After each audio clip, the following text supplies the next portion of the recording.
안녕하세요. 서비스 산업을 즐겁고 활기차게 분석해서 설명해드리는 멘토 김기동입니다.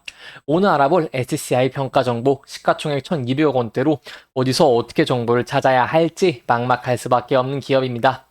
하지만 지금부터는 SCI 평가 정보라는 이 기업, 여러분들이 궁금해하시는 내용부터 해서 그 어떤 내용이든 대한민국에서 가장 깊이 있게 끝까지 지적하도록 할 테니까요. 제가 얼마나 파고드는지 지켜보시면서 진심으로 저와 함께 성장해 나갔으면 좋겠습니다. 오늘은 첫 시간인 만큼 SCI 평가 정보가 어떤 사업을 하고 있는지, 그 산업의 업황과 전망은 어떠할지를 중점적으로 알아보도록 하겠습니다.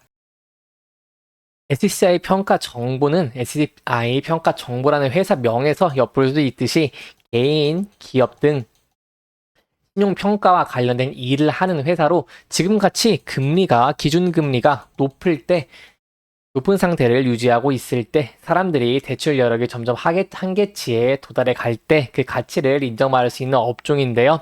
주요 제품 등의 현황을 보시면 SCI 평가 정보의 채권 추심 매출 비율은 5.5%이며 신용조사 1.1%, 신용조회 88.5%와 신용평가 3.9%의 매출 비중이 이루어져 있는 것을 확인할 수 있으며 이번 시간에는 매출 비중이 가장 높은 신용조회에 대해서 집중적으로 알아보도록 하겠습니다.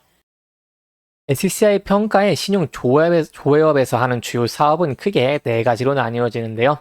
개인 신용 정보를 관리하고 개인 신용 정보 보호가 가능한 종합신용관리 사이렌 24와 기업에 대한 사업, 재무 분석을 바탕으로 상거래 신용 능력을 등급을 산출하여서 기업 신용 등급을 확인할 수 있는 비즈레이팅 SCI 서비스와 기업의 기술과 이와 관련된 사업성 등을 평가한 기술평가 등급과 재무 능력을 중심으로 평가한 신용평가 등급을 종합적으로 반영하고 산출하여서 기술신용 등급으로 알려주는 SCI 신용평가, 그리고 기업형 통합 신용관리 서비스인 비즈 사이렌과 개인 사업자 기반의 CB 전반에 대한 각각의 서비스를 제공하고 있습니다.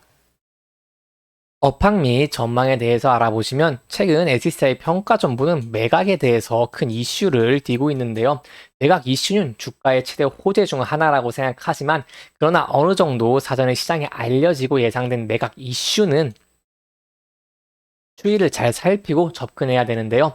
SCI 평가 정보는 과거 몇 년 전에도 실제 매각을 위해 진행된 적이 있었으나 최종적으로 불발되었고 최근에 다시 예비 입찰을 통해 매각을 진행하고 있는데요.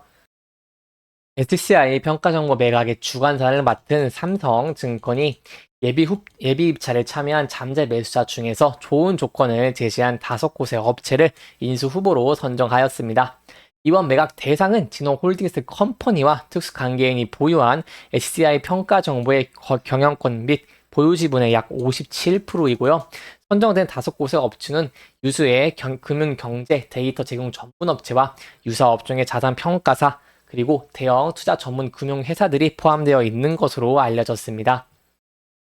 개인적인 생각으로는 과거 매각에 참여했던 토스나 IT 관련 기업들이 유력한 후보군이 아닐까 생각되는데 그 당시에도 데이터 3법 등으로 인해 일시적으로 주가와 가치가 급등하는 듯한 시그널을 보인 적이 있었고 실제 매각 대금도 SCI 평가정보 측에서 인수 후보군이 생각하는 것보다 높게 불러서 무산된 것으로 알고 있는데요.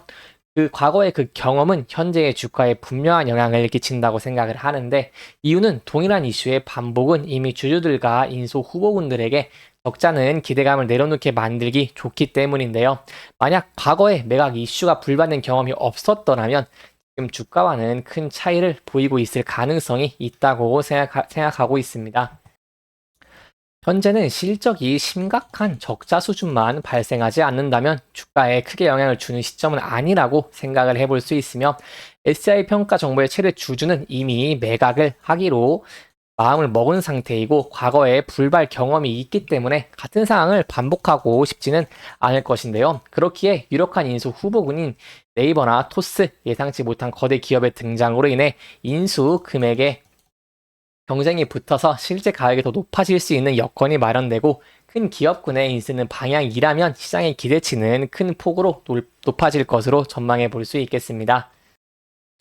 사실 SECI 평가 정보는 매력적인 매물임에는 틀림이 없는데, 이는 개인 신용평가업을 주력으로 하는 업종은 금융당국의 감시와 인허가 아래서 허용된 특수 회사들만 활동할 수 있는 영역이기 때문인데요. 우리나라 신용평가업은 나이스, 한국, 그리고 기업, 신용평가, 3사가 독과점을 하는 형태인데, 인지도 측면에서는 SECI 평가 정보는 한참 뒤에 밀려 있습니다. 그리고 보유한 라이센스 또한 3사보다 적고 업무 영역의 범위 또한 좁은데, 이러한 상황에서 금융권에서 두각을 드러내고자 하는 큰 회사가 인수를 하게 된다면 향후 성장성은 보장된 것이 아닐까 생각해 볼 수 있겠습니다. 이상으로 SECI 평가 정보의 분석을 마치겠습니다. 첫 시간인 만큼 어떤 기업인지 어떤 이슈와 성장성이 있는지를 중점적으로 알아보았는데요. 다음 시간에는 이러한 성장성이 어떻게 실적을 견인할 수 있을지, 어떠한 기대감이 있을지를 확실하게 파헤쳐 보도록 하겠습니다. 해당 영상뿐만 아니라 대기업에서는 그 누구보다 열정적인 멘토들이 많습니다. 부디 타 종목의 영상도 시청해 주시길 바라며 오늘 영상 마무리하도록 하겠습니다. 끝까지 시청해 주셔서 감사합니다.